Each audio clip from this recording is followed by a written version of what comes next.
Hello दोस्तों, कैसे हैं आप लोग। कल का वीडियो देखा आपने, कैसा लगा।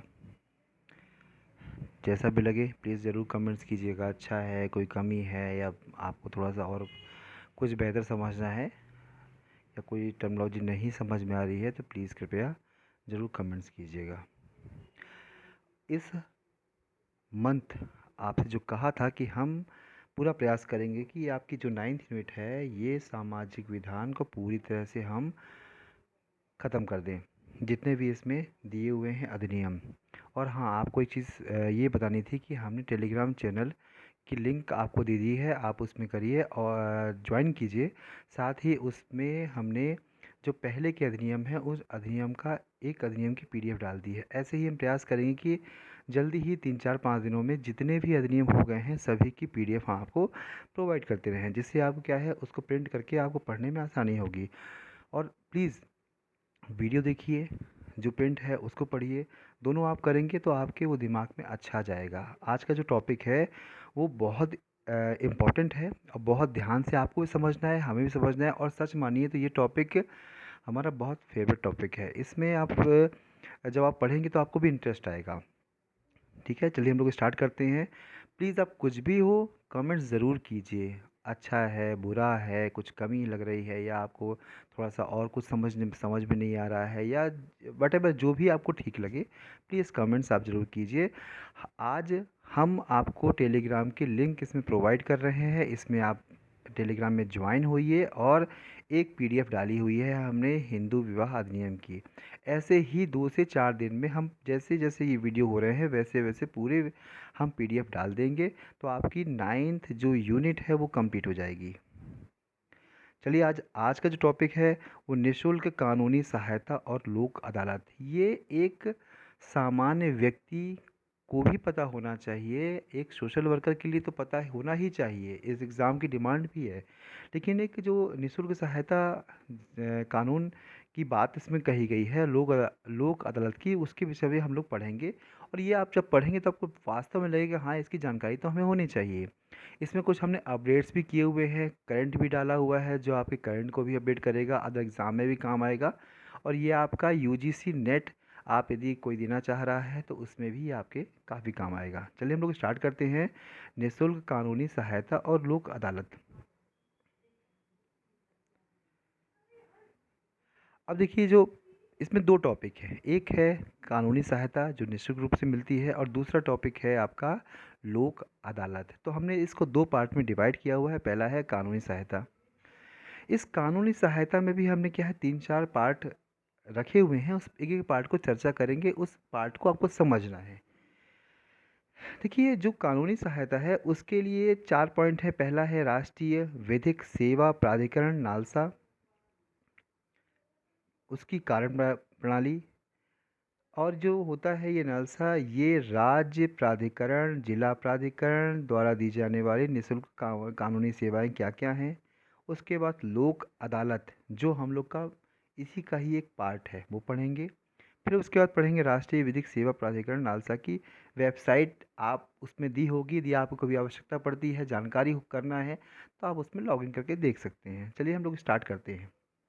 एक्चुअली आप ये समझिए, जब भी कोई भी कानून बनता है, उस कानून की जब आवश्यकता होती है तो अधिकतर उसका आधार हमारे संविधान निर्माताओं ने पहले से ही इसमें दे दिया है, या उसकी आवश्यकता पड़ी हुई है तो संविधान में संशोधन करके उसको जोड़ा गया है। जो भारतीय संविधान के अनुच्छेद 39A में एक्चुअली एक चीज़ दी गई है, उसमें कहा है कि न्याय सुनिश्चित किया जाएगा, सरकार के द्वारा न्याय सुनिश्चित किया जाएगा, और गरीबों तथा समाज के कमज़ोर वर्गों के लिए निःशुल्क कानूनी सहायता की व्यवस्था की जाएगी।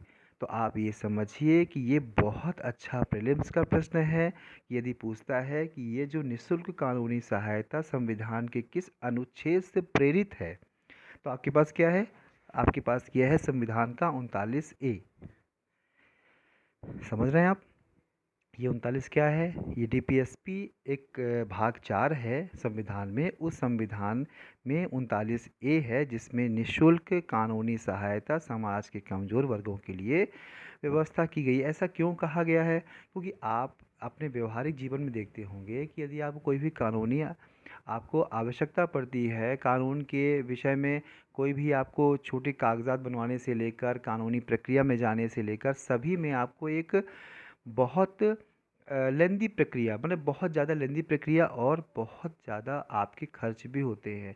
यदि कोई कमज़ोर व्यक्ति है, मान लीजिए कोई गरीब है, कोई ऐसा व्यक्ति जो खर्च नहीं कर सकता, तो क्या उसको न्याय नहीं मिलेगा, या न्याय की जो प्रक्रिया है वो इन्वॉल्व उसमें नहीं हो सकता है क्या? तो इसलिए सरकार ने ऐसी व्यवस्था की हुई है। एक संविधान का अनुच्छेद और है, संविधान का अनुच्छेद 14 और संविधान का अनुच्छेद 22(1). इसके तहत राज्य का उत्तरदायित्व क्या होगा? उसका उत्तरदायित्व ये अनुच्छेद 14 में क्या दिया हुआ है? इसमें दिया है, भारत में सभी लोग क्या हैं? धर्म, कानून, समाज सभी में बराबर है। जो अनुच्छेद 14 में विशेष रूप से कानून की चर्चा दी गई है, जिसमें ये कहा गया है कि कानून की दृष्टि में सभी नागरिक समान रहेंगे। और 22(1) में भी एक संविधान का अनुच्छेद है जहाँ पर सबके लिए समान अवसर सुनिश्चित किया गया है। ठीक है, बहुत अच्छे प्रश्न बन रहे हैं इसमें से, और ऐसे प्रश्न ही प्रीलिम्स में आएंगे। सीधा सीधा प्रश्न आकर बहुत अच्छे इस तरह के टॉपिक आएंगे जिसमें आपको क्या होगा, बहुत अच्छा लगेगा पढ़ने में भी, और इस तरह के प्रश्न सीधे ऑब्जेक्टिव टाइप में भी बन रहे हैं। अब आगे बढ़ते हैं। देखिए, समानता के आधार पर समाज के कमजोर वर्गों को सक्षम विधि सेवाएं प्रदान करने के लिए एक तंत्र की स्थापना करने के लिए वर्ष 1987 में विधिक सेवा प्राधिकरण अधिनियम पास किया गया। विधिक सेवा प्राधिकरण अधिनियम पास किया गया मतलब एक ऐसा अधिनियम जिसमें समाज के कमज़ोर वर्ग को सक्षम विधि, मतलब उनको उस सेवाएं से वो वंचित ना रहें, कानूनी सेवाएं, इसलिए ये अधिनियम लाया गया। इसी के तहत राष्ट्रीय विधिक सेवा प्राधिकरण नालसा बहुत फेमस है, और आप समझिए कि अधिकतम प्रश्न की संभावनाएं इस तरह के प्रश्नों से आ सकती है। तो आपको ये पता होना चाहिए कि नालसा की जो स्थापना हुई, गठन हुआ, वो उसके पीछे कौन सा अधिनियम काम कर रहा है। तो वर्ष 1987 का विधिक सेवा प्राधिकरण अधिनियम, जिसके आधार पर नालसा का गठन हुआ है। नालसा का फुल फॉर्म क्या है? आपका राष्ट्रीय विधिक सेवा प्राधिकरण। ठीक है, इसका काम क्या है? इसका काम क्या है? कानूनी सहायता कार्यक्रम लागू करना, उसका मूल्यांकन एवं निगरानी करना, साथ ही इस अधिनियम के अंतर्गत कानूनी सेवाएं उपलब्ध कराना भी इसका काम है। ये नालसा है क्या? एक्चुअली नालसा का मेन उद्देश्य यही है कि जितने भी कमज़ोर वर्ग हैं उनके लिए क्या करना है, कानूनी सेवाएं उपलब्ध कराना। जो भी कानूनी सहायता कार्यक्रम चल रहा है, चाहे राज्य का स्तर हो, चाहे केंद्र का स्तर हो, चाहे जिला स्तर हो, चाहे तालुका स्तर हो, वहाँ पर जो भी चल रहे हैं उसका क्या निगरानी करना, उसमें क्या कमी है उसका मूल्यांकन करना, और उसको दूर करने की सहायता मैंने प्रयास करना कि ऐसा कुछ बेहतर किया जाए जिससे सब लोग आसानी से इस योजना का फ़ायदा उठा सकें। अब हम लोग सीधा राष्ट्रीय विधिक सेवा प्राधिकरण नालसा के बारे में पढ़ेंगे। इसकी स्थापना 9 नवंबर 1995 को हुई थी।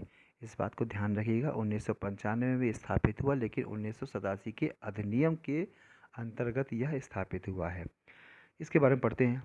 राष्ट्रीय विधिक सेवा प्राधिकरण नालसा का गठन विधिक सेवा प्राधिकरण अधिनियम 1987 के अंतर्गत समाज के कमजोर वर्गों को निःशुल्क कानूनी सेवाएं प्रदान करने के लिए और विवादों का सौहार्दपूर्ण समाधान के लिए लोक अदालतों का आयोजन करने के लिए की गई है। अब आप इस बात को बहुत ध्यान से समझिए। इसमें दो बातें कह रहा है। पहली बात क्या कह रहा है? एक तो कमज़ोर वर्ग जो हैं समाज के, उनको निःशुल्क कानूनी सेवाएं प्रदान की जाएंगी। किसके तहत? इस नालसा के तहत। और दूसरा क्या हो जाएगा? एक लोक अदालत, इसका आयोजन करने के संबंध में भी इसमें चर्चा की गई है। इसके आधार पर लोक अदालतें स्थापित होंगी, इसका आयोजन किया जाए। एक्चुअली क्या है ये हम लोग आगे पढ़ेंगे सेकंड पार्ट में। पहले पार्ट में तो हम लोग इस नालसा के बारे में पढ़ते हैं कि एक्चुअली ये है क्या। स्थापना 1995 में क्लियर हुआ ना। आगे हम एमसीक्यूज़ लेके आएंगे और प्रयास कर लाइव करेंगे, जिससे क्या होगा आपको समझ में चीज़ें आएँ। ठीक है, चलिए हम लोग आगे बढ़ते हैं। ये राष्ट्रीय विधिक सेवा प्राधिकरण नालसा का गठन विधिक सेवा प्राधिकरण अधिनियम 1987 के अंतर्गत इसका किया गया था। अब नालसा का जो मुख्यालय कहाँ है, वो नई दिल्ली में स्थापित है। ये भी पूछ सकता है कि इसका हेड ऑफिस कहाँ पे है, ये है नई दिल्ली में। प्रत्येक राज्य में राज्य विधिक सेवा प्राधिकरण की नीतियों और नालसा के निर्देशों को प्रभावी करने के लिए लोगों को मुफ्त कानूनी सेवाएं देने और राज्यों में लोक अदालतों के संचालन करने के लिए नालसा का गठन किया गया है। ये वही बात है जो हम पढ़ रहे हैं। उसका उद्देश्य, यदि ऑब्जेक्टिव आएगा तो क्या आएगा, देखिए मान लीजिए कोई ऑब्जेक्ट आता है कि नालसा की स्थापना की गई है निम्न उद्देश्य से। पहला उद्देश्य तो हो गया आपका कमज़ोर वर्ग के लिए मुफ्त कानूनी सेवाएं। दूसरा उद्देश्य हो गया लोक अदालतों का संचालन। तीसरा कुछ और डाल दिया। चौथे में ए और बी दोनों डाल दिया। अब आपको आंसर देना है। जब आपको पता नहीं होगा तो आप कैसे कर पाएंगे, तो इसलिए इसका दोनों आंसर होगा। ये देखिए साफ लिखा हुआ है, पहला तो है मुफ्त कानूनी सेवाएं और दूसरा लोक अदालत। दोनों का ही संचालन करने का जो प्रारंभ है वो नालसा के निर्देशों के आधार पर ही हुआ है। अब इसका संचालन कैसे, किस प्रकार से, कौन कौन करेगा। देखिए हर एक स्तर बना हुआ है। केंद्र का स्तर हो गया, वहाँ पर चीफ जस्टिस ऑफ इंडिया है, सुप्रीम कोर्ट है, वो पूरा इसको ध्यान देगा। यदि राज्य के स्तर में है तो उच्च न्यायालय के जो मुख्य न्यायाधीश हैं वो ध्यान देंगे। राज्य विधिक सेवा प्राधिकरण की अध्यक्षता की जाएगी और जो इसके मुख्य संरक्षक होंगे राज्य के स्तर में कौन होगा, उच्च न्यायालय के माननीय मुख्य न्यायाधीश। अब ये एक्चुअली इसकी कार्य प्रणाली होती क्या है। देखिए जो नालसा है, आप सच मानिए, ये आपके जीवन, आपके समाज के आगे ऐसे लोग जो मिलेंगे जो कमज़ोर हैं, जिनको दिक्कत होती है, जो ये सोचते हैं कि अदालती कार्यवाही में बहुत पैसे खर्च होते हैं, हमारे पास पैसे नहीं है, हम कहाँ जाएं, किससे मिलें, ऐसे ही लोगों के लिए बनाया गया है। ये आपके व्यवहारिक जीवन के लिए भी आवश्यक है कि आप बहुत लोगों को बोल सकते हैं कि देखिए भाई बहुत ये व्यवस्थाएं सरकार ने की है, आप इस तरह से इसका फ़ायदा ले सकते हैं, एक सोशल वर्कर की तरह। और इस एग्ज़ाम का ही मुख्य उद्देश्य यही है कि आप एक समाज सेवक की तरह से, सोशल वर्कर की तरह आप समाज में आएँ, आपको सब चीज़ें पता हो, और जब पता होगी तभी तो आप बेहतर सहायता कर पाएंगे। ठीक है, अब चलिए इसकी कार्य प्रणाली क्या है। प्रत्येक राज्य में एक राज्य कानूनी सहायता प्राधिकरण, प्रत्येक उच्च न्यायालय में एक उच्च न्यायालय कानूनी सेवा समिति गठित की गई है। देखिए ध्यान दीजिए, राज्य के स्तर में राज्य कानूनी सहायता प्राधिकरण जो है, प्रत्येक उच्च न्यायालय में एक उच्च न्यायालय कानूनी सेवा समिति गठित की गई है। और जिला कानूनी सहायता प्राधिकरण और तालुका कानूनी सेवा समितियां जिला और तालुका, जिला मतलब एक डिस्ट्रिक्ट लेवल, तालुका मतलब तहसील लेवल पे है, बनाई गई है। इसका काम नालसा की नीतियों और निर्देशों को कार्य रूप देना है, मैंने प्रैक्टिकल देना है, उसको ये समझाना है कि ये कैसे काम करता है। लोगों को निःशुल्क कानूनी सेवाएं प्रदान करना और लोक अदालतें चलाना है इसका मुख्य उद्देश्य। राज्य कानूनी सहायता प्राधिकरणों की अध्यक्षता संबंधित, देखिए इस बात को बहुत ध्यान से रखिएगा, राज्य कानूनी सहायता प्राधिकरणों की अध्यक्षता संबंधित जिले के मुख्य न्यायाधीश। जिले का स्तर है तो जिले में क्या है, मुख्य न्यायाधीश होगा। यदि राज्य स्तर में है तो उच्च न्यायालय का मुख्य न्यायाधीश होगा। और तालुका स्तर पे है तो क्या होगा, वहाँ की जो समितियाँ होंगी उस स्तर का जो न्यायिक अधिकारी होगा वहाँ उसकी वह अध्यक्षता करेगा और इस जो नालसा है इसके विषय में वो संचालन देखेगा, उसकी कार्यप्रणाली देखेगा, निगरानी करेगा, मूल्यांकन करेगा। ये सब काम अलग अलग स्तरों में है। ठीक है, अब ये जो नालसा है या राज्य प्राधिकरण है या जिला प्राधिकरण है, जब जितने भी लेवल के लोग हैं, कमिटियां हैं, प्राधिकरण हैं, इनकी निःशुल्क कानूनी सेवाएं एक्चुअली है क्या, आप समझिए। नालसा देश भर में कानूनी सहायता कार्यक्रम और स्कीमें लागू करने के लिए राज्य कानूनी सेवा प्राधिकरण पर दिशा निर्देश जारी करता है। मुख्य रूप से राज्य कानूनी सहायता प्राधिकरण, जिला कानूनी सहायता प्राधिकरण, तालुक कानूनी सहायता समितियां आदि को निम्नलिखित कार्य नियमित आधार पर करते रहने की जिम्मेदारी सौंपी गई है। सबको इनका कार्यप्रणाली क्या है, ये है, और क्या क्या काम है इसके, ये आप देखिए। ये मेन काम है। पहला काम क्या है इसका, सुपात्र लोगों को मुफ्त कानूनी सहायता प्रदान करना। दूसरा क्या है, विवादों को सौहार्दपूर्ण ढंग से निपटाने के लिए लोक अदालतों का संचालन करना। दो मुख्य काम हैं इनकी। देखिए, मैं अभी बताया था हमने आपको 5 मिनट पहले, इसके दो मुख्य काम। पहला काम क्या है, सुपात्र लोगों को मुफ्त कानूनी सहायता प्रदान करना, और दूसरा क्या है, विवादों को सौहार्दपूर्ण ढंग से निपटाने के लिए लोक अदालतों का संचालन करना। ये दो मेन काम हैं। जो आपने सुना होगा, आज लोक अदालतें हो रही हैं या इस डेट में होनी है, जिसको आप चाहे, जो चाहता है इसमें अपने यदि उसका केस यहाँ तक आने की योग्य है तो वो अपना केस ले ला सकता है और व्यवस्था कर सकता है, और अपनी जो एक लंबी प्रक्रिया है, कानूनी प्रक्रिया, उससे निपटारा करके तुरंत ही वह इस विषय में अपना जजमेंट पा सकता है। अब ये मुफ्त कानूनी सेवाएं हैं क्या और क्या क्या होती हैं। जो निःशुल्क कानूनी सेवाएं हैं वो उसमें निम्नलिखित शामिल है। क्या क्या शामिल है, किसी कानूनी कार्यवाही में कोर्ट फीस और देय अन्य सभी प्रकार प्रभार अदा करना। कोर्ट, आपने कुछ भी हो देखा होगा, कोई भी आपको एफिडेविट लगाना है या कोई केस फाइल करना है तो एक कानून की एक फ़ीस होती है। तो उसमें कहा है, यदि आप इसके तहत मुफ्त कानूनी सेवाएं लेते हैं तो किसी कानूनी कार्यवाही में कोर्ट की फीस और अन्य जो प्रभार होंगे वो भी आपको अदा नहीं करने पड़ेंगे। ये कौन करेगा, वो संस्था करेगी जो निःशुल्क सेवाएं प्रदान कर रही है। दूसरा, कानूनी कार्यवाही में वकील उपलब्ध कराना। एक कचहरी, कोर्ट या इस तरह की जगह जाकर आपको अपने पक्ष में कोई वकील, क्योंकि देखिए वकील ऐसा होता है जो आपकी बातों को सरकार के कानूनी आधार पर, जो अधिकारी होते हैं या जज होते हैं, उनके बीच एक माध्यम का काम करते हैं और आपकी बात को रखने में सहायक होते हैं, जो कानूनी भाषा हो या कानूनी तरीके होते हैं। तो यदि आपको वकील करना है तो आप समझिए वकील हर प्रकार से है। आपको, आपके पास पैसे नहीं हैं तो वकील मिलना मुश्किल है। लेकिन हाँ, सरकार ने व्यवस्था की है, यदि आपके पास वकील नहीं है, आप चाहते हैं वकील के लिए, तो आप ऐसी व्यवस्था कर सकते हैं कि आप कानूनी कार्यवाही में वकील उपलब्ध कराया जाए आपको। दूसरा, तीसरा क्या है, कानूनी कार्यवाही में आदेशों आदि की प्रमाणित प्रतियां प्राप्त करना।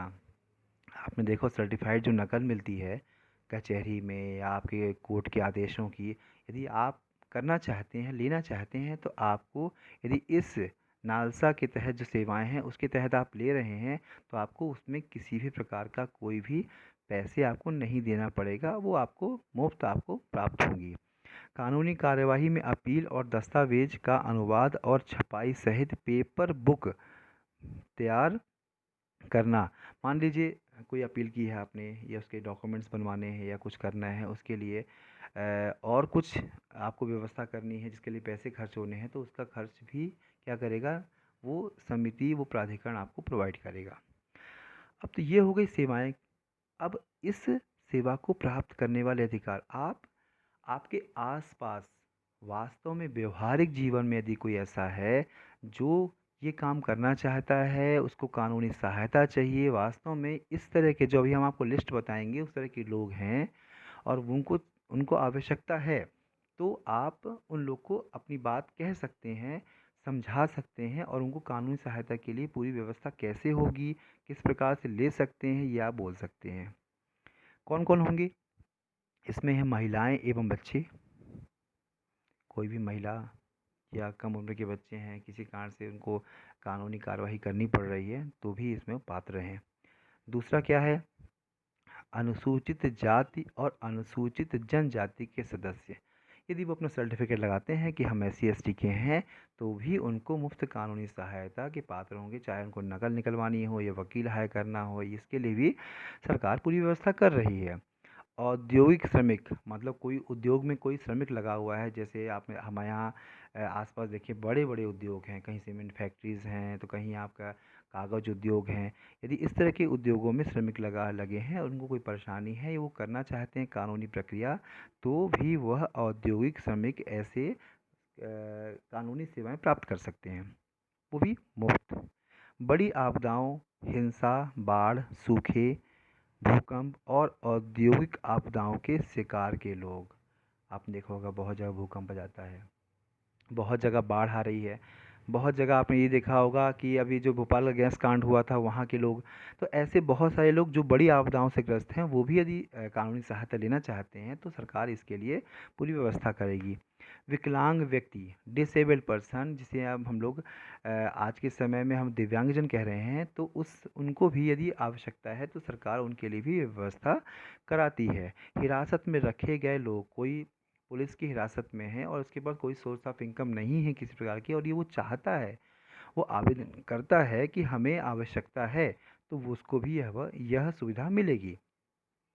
ऐसे व्यक्ति जिनकी वार्षिक आय 50,000 रुपये से अधिक नहीं है, मान लीजिए सीधा सा गरीब, ऐसे गरीब पर्सन चाहे वो किसी भी कैटेगरी के हों, 50,000 से कम उनकी आय है तो भी वह मुफ्त सहायता के पात्र हैं।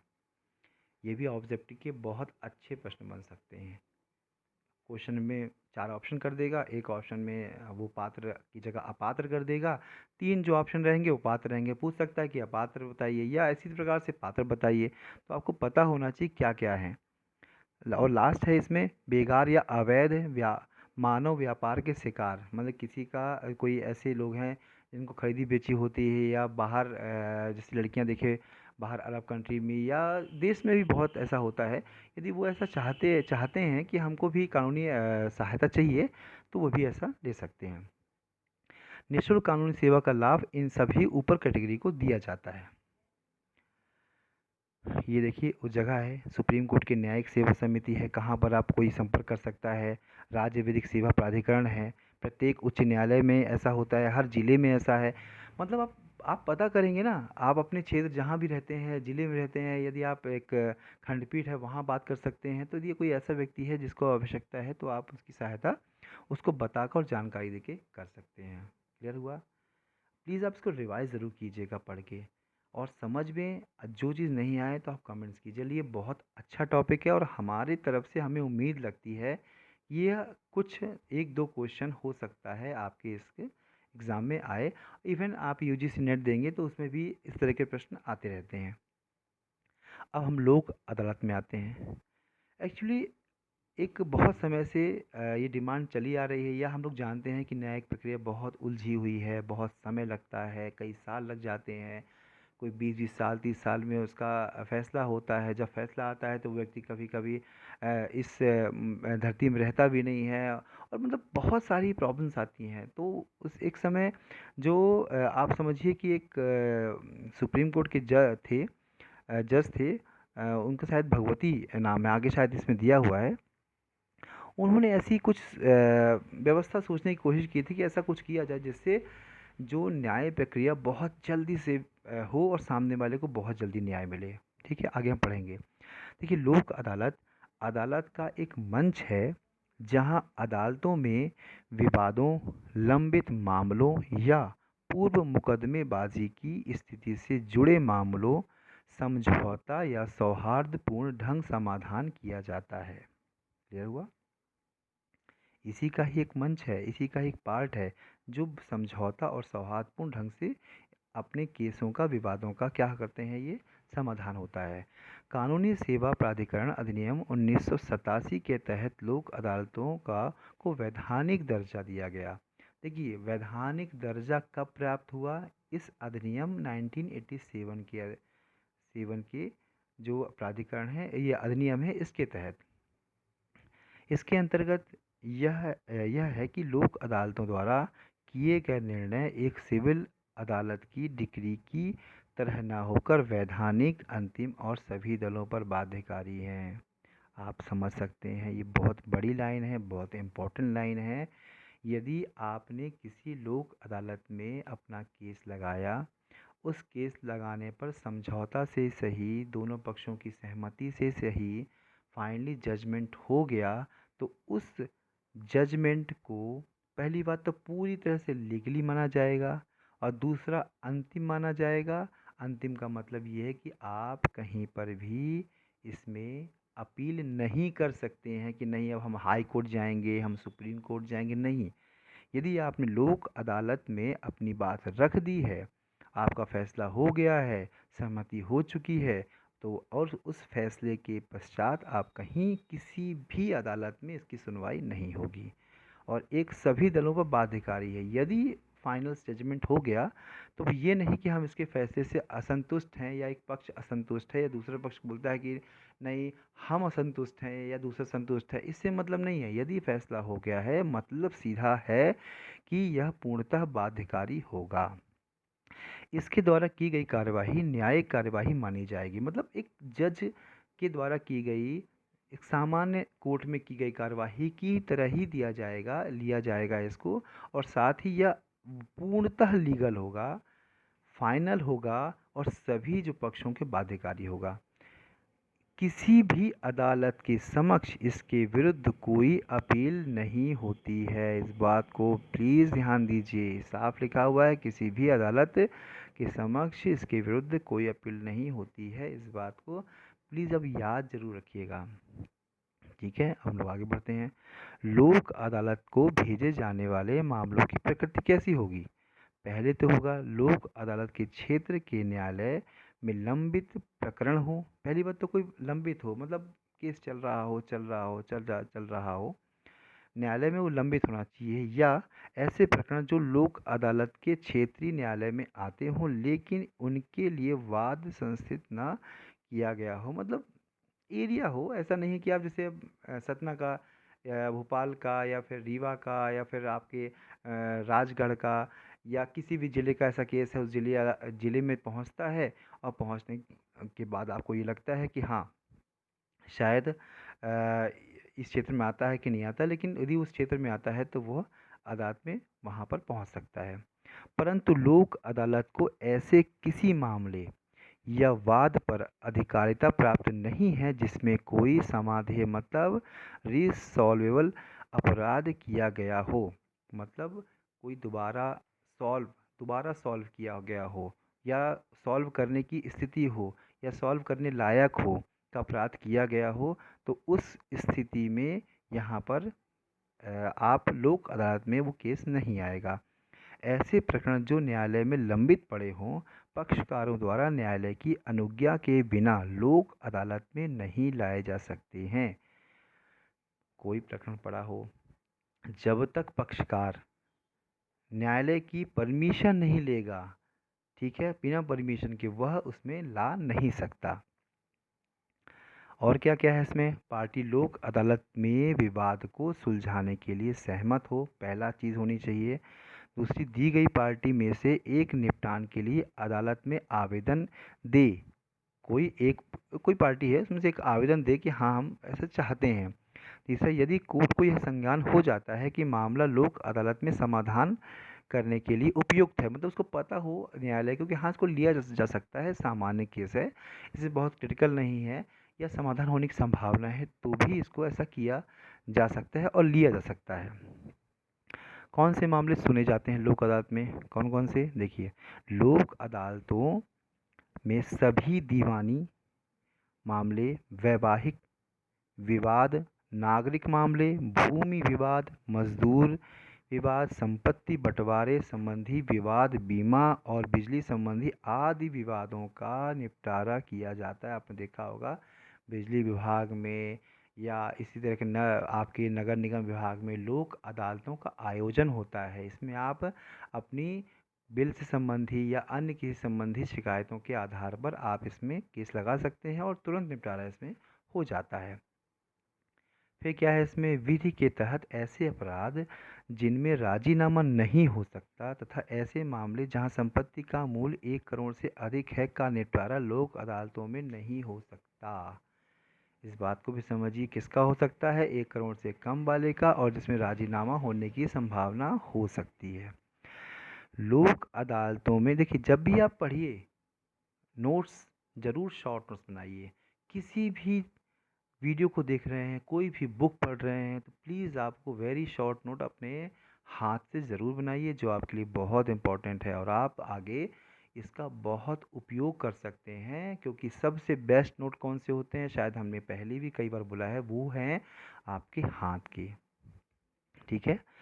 अब देखिए, इसमें लोक अदालतों में किसी भी प्रकार की कोर्ट फीस नहीं लगती है। यदि न्यायालय में लंबित मुकदमे में कोर्ट फीस जमा कर दी गई हो तो लोक अदालत में विवाद का निपटारा हो जाने पर वह फीस वापस कर दी जाती है। मान लीजिए आपने कोई कोर्ट फीस कहीं जमा कर दी है, किसी जिला न्यायालय में जमा कर दी है, केस चल रहा है, बाद में आपको लगा कि हम इसको लोक अदालत में ले जाते हैं, या वहाँ पर पहुँचे या आपका फैसला हो गया, तो जो फीस आपने जमा की है वो फीस आपको वापस मिल जाएगी।